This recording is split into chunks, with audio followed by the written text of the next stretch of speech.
So this is SE16N. Here I will enter the table EKPO.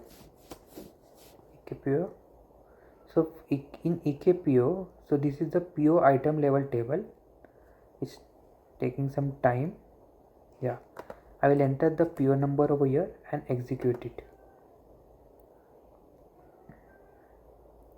So from EKPO we will be getting pack number. So if I'll insert the field pack number,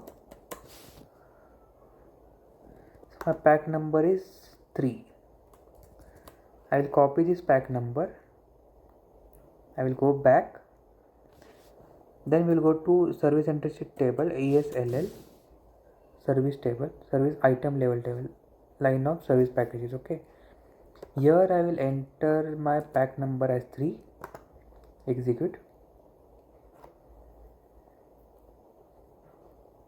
Now from this we will get the sub pack number.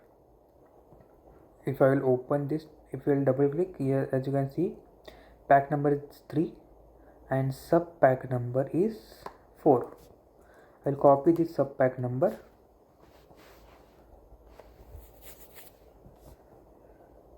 and I will again pass this sub pack number as pack number in ESLL.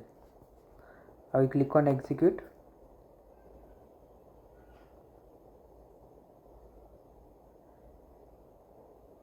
And see, we will get all the service details, like what is the activity number which is being used.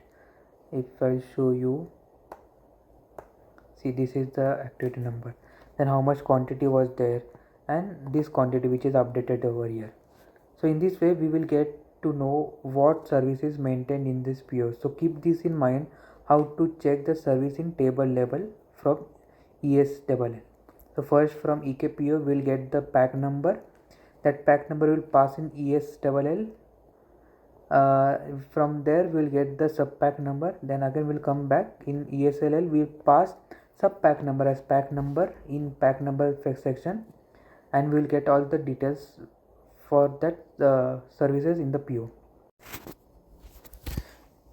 So if you found this video helpful, don't forget to like, share and subscribe to my channel SAP Simplified by Prasad for more such SAP videos.